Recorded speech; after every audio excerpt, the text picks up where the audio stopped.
और ये आगे बढ़ते हैं। हैदराबाद में ओवैसी के खिलाफ बीजेपी ने तेज तर्रार नेता माधवी लता को मैदान में उतारा है। वो कैसे इस बार ओवैसी के गढ़ में उन्हें मात दे पाएंगी और जीत के बाद क्या है उनके प्लान, इन सभी मुद्दों पर माधवी लता ने न्यूज नेशन से एक्सक्लूसिव बातचीत की।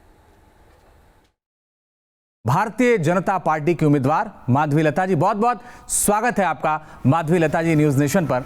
और पहला सवाल आपसे यह है कि जो 40 सालों का एक इतिहास है, जो असदुद्दीन ओवैसी लगातार उनके परिवार के लोग जीतते रहे, अभी वर्तमान में वो सांसद, उनके खिलाफ आप लड़ रही, क्या इतिहास बदल पाएंगे आप? बिल्कुल बदलेंगे हम, बिल्कुल बदलेंगे, क्योंकि इतिहास जब जब बदला है सच्चाई की वजह से बदला है। जहाँ पे भी बदला इतिहास, इसीलिए बदला इतिहास पूरे दुनिया में। जब आम इंसान सच्चाई से जागृत हो गया है, इतिहास बदला है। अब की बार भी हैदराबाद लोकसभा पार्लियामेंट में जितने भी मतदान देने वाले हैं, सबके पास सच्चाई जा रहा है। यही सच्चाई उनके आंख खोलेगा और यही सच्चाई उनकी हिम्मत बनेगी आकर मतदान देने के लिए और अब की बार भाजपा को ही जितवाने के लिए। माधवी लता जी, मैं आंकड़े देख रहा था, लोकसभा में जो मतदाताओं की संख्या है उसमें अगर मैं गलत हूं तो मुझे ठीक करेगा, 59% मुस्लिम मतदाता हैं। इसलिए बार बार सवाल उठता है कि माधवी लता उनके वोट के बगैर तो जीत नहीं सकती, और उनका वोट माधवी लता को मिलेगा कैसे? भैया, इसमें दो प्रकार है जी। एक तो हमारे हिंदू वोटर्स तकरीबन 10 लाख है, 9.5 से 10 लाख। और असद जी कितने वोट से कितने वोट्स आ रहे हैं उनको? 5 लाख 13,000, 15,000, 7,000 ऐसे आ रहे हैं।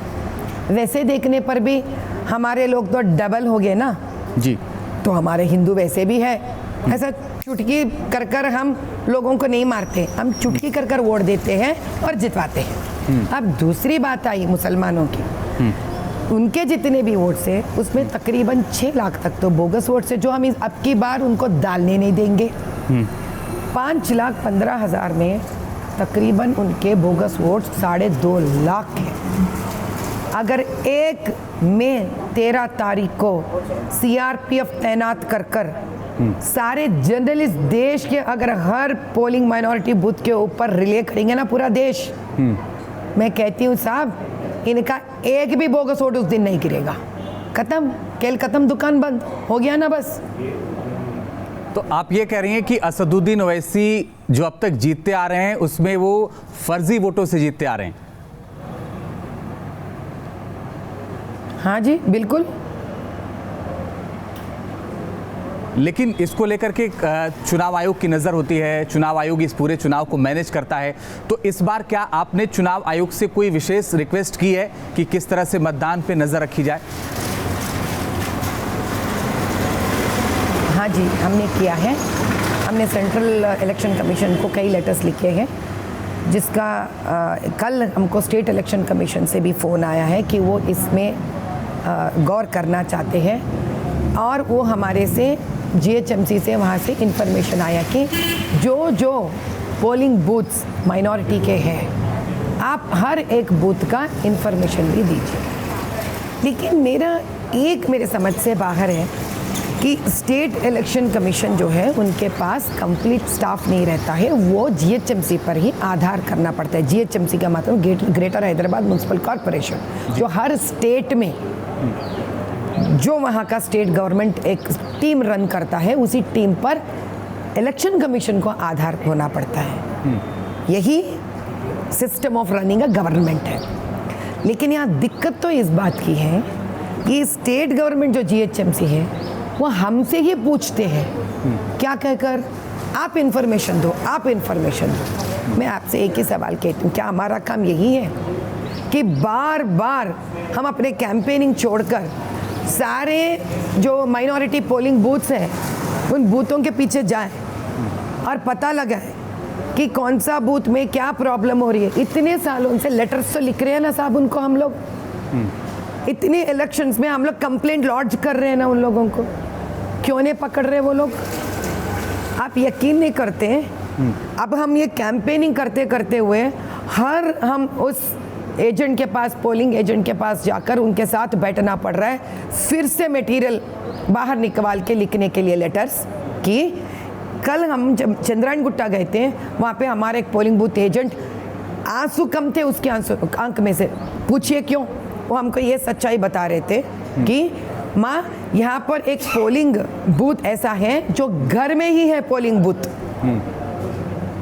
जो घर में बना है, पोलिंग बूथ जिसमें लोग रहते हैं, उस घर के निवासी घर में रहते हैं, माइनॉरिटी है वो, मुसलमान के घर में है पोलिंग बूथ। कहीं सुना है आप देश में ऐसा होते हुए? उसके बाजू का घर ही मुसलमान कॉर्पोरेट AMIM का घर है, कहीं सुना है ऐसा होते हुए आप? क्या मेरा यही काम है? GHMC क्या कर रहा है? क्या उनका जिम्मेदारी नहीं है? आज तक क्यों नहीं है उनके पास ये इंफॉर्मेशन? उनके तो पुलिस ठहरते वहां पर। अभी बताइए मैं कैंपेनिंग करूं, ये सारा इंफॉर्मेशन ढूंढते बैठूं मैं, क्या करूं मैं? नहीं, मुश्किल तो है ये आप सब तो राजनीति सब लोग जानते हैं ना, देश में सब लोग जानते हैं कॉन्स्टिट्यूशन के हिसाब से। जी,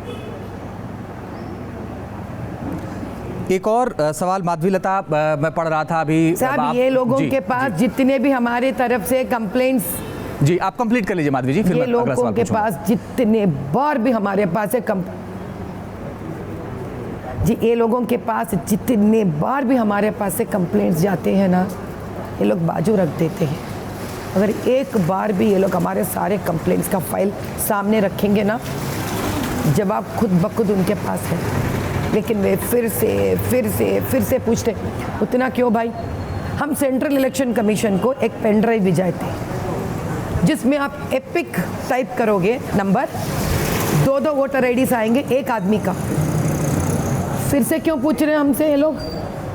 कल इलेक्शन कमीशन से फ़ोन आया और वहाँ से GHMC वाले हमको फ़ोन करते हैं, कॉन्स्टिट्यूएंसी वाइज हमको भिजाइए। ये मुझे कोई दूसरा काम नहीं है, ये मेरा काम है।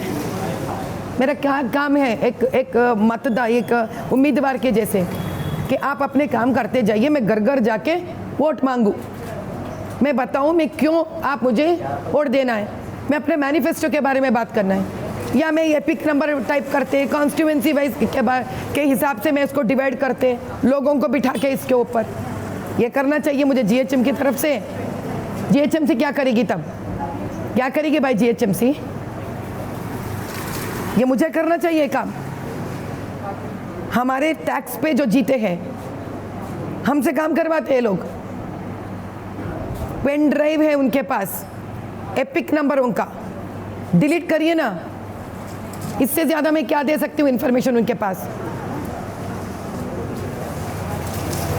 माधवीलता जी, आपने जो सच्चाई थी उसको सामने रखी, लेकिन मैं देख रहा था कि वहाँ लोग आपको अम्मा बुलाते हैं और अम्मा से तो बहुत लोग डरते भी हैं। तो फिर ये जो स्थिति है वो क्यों नहीं बदल पा रही है? साहब, हमने तो इतिहास में पढ़ा है और हमारे घर में भी देखे, हम पप्पा से डरते हैं, अम्मा से डरने वाली बात कब से शुरू हो गई जी? ये तो एक अलग ही नया कहानी बन रहे हैं। अम्मा से कौन डरते हैं? जब पप्पा डांटते हैं तब भी घर में बच्चे मम्मा के पास ही तो जाते हैं ना। अम्मा इसलिए कहते हैं क्योंकि अम्मा खाना देती है, अम्मा इसलिए कहते हैं क्योंकि अम्मा उनकी दुख दर्द समझती है। जब वो लोग मुझे अम्मा कह सकते हैं तो आप सोचिए मुझे इससे कितने प्यार करते होंगे और मैं उनको कितना प्यार देती हूँ। अब डर कहाँ से आ गया साहब इस बीच में? मैं आपके बारे में इसलिए डर का मैंने जिक्र किया कि मैं पढ़ रहा था पिछले कुछ दिनों कोई घटना हुई थी होली के आसपास। वहाँ कुछ लोग आपको देखने के बाद भाग गए थे वहाँ से कि अम्मा आ गई है, और कुछ इस तरह की हुई कहानी थी। नहीं भैया, डरे आम इंसान नहीं, डरे थे पुलिस। जो आम इंसान है वो भागे नहीं, मुझे देखकर हिम्मत जुटाकर मेरे पास है, अरे अम्मा आ गई रे, चलो जाएंगे उनके पास, उनसे हिम्मत लेंगे, क्योंकि पुलिस उनको भगा रहे थे वहाँ से। उन लोगों को पारदीवाड़ा ST औरतों का मदद करने नहीं बैठने दे रहे थे वहाँ पर, उनको राशन पानी देने नहीं दे रहे थे, उनके मोबाइल छीन लिए थे पुलिस वाले और उनके मदद करने नहीं दे रहे थे आम इंसान और युवा नेता जो वहाँ पे गए थे। मुझे देखते उनको लगा रे अम्मा आ गई रे, इसका मतलब है हमारा मदद करने वाली अम्मा आ गई रे। भागने वाला वाक्य और सेंटेंस नहीं था साहब, वो डर तो बेचारे पुलिस से हो गए थे। वो लोग बहुत मारे, वो लोगों को बहुत मार खाए। बच्चे जो मदद करने गए वो मार खाए। माधवीलता जी, असदुद्दीन ओवैसी के खिलाफ आप लड़ रही हैं। असदुद्दीन ओवैसी किस तरह की पॉलिटिक्स इस देश में कर रहे हैं, अलग अलग स्टेटों में जाकर के, वो आप देख रही हैं। ये आपको मुश्किल लगता है? आपको लगता है कि नहीं मुश्किल नहीं है, ठीक है, मौका मिला है तो इसको करना है? वो जो बारीक सी लाइन है वो कितनी महत्वपूर्ण है और उसको कैसे आप आगे ले जाएंगे?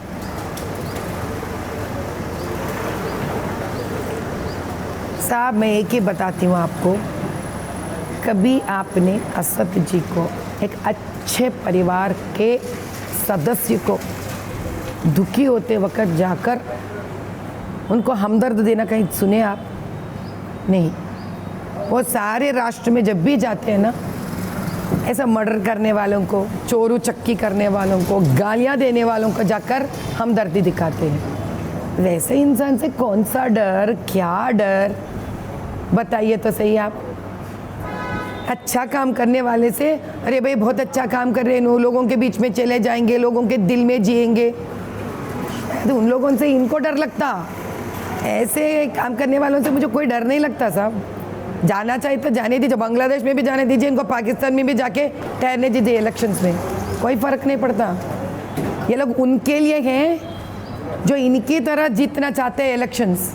मुख्तार अंसार जी भी वैसी जीते ना, इन्हों भी ऐसी जीत रहे ना आज तक, तो ये कि दोनों भाई भाई हुए। क्यों? जिस प्रकार के वो लोग रास्ता चुने हैं आगे बढ़ने के लिए। और हमको क्या फ़र्क पड़ता है? हम तो आम इंसान से जीने वाले हैं साथ, हम उनके लिए मदद करने वाले हैं, हम पसमंद के बात सुनने वाले हैं, हम उनके दर्द बांटने वाले हैं। ये लोग आएंगे साहब, अभी इनको घर चले जाने का टाइम आ गया है, हमको कोई फ़र्क नहीं पड़ेगा इनसे।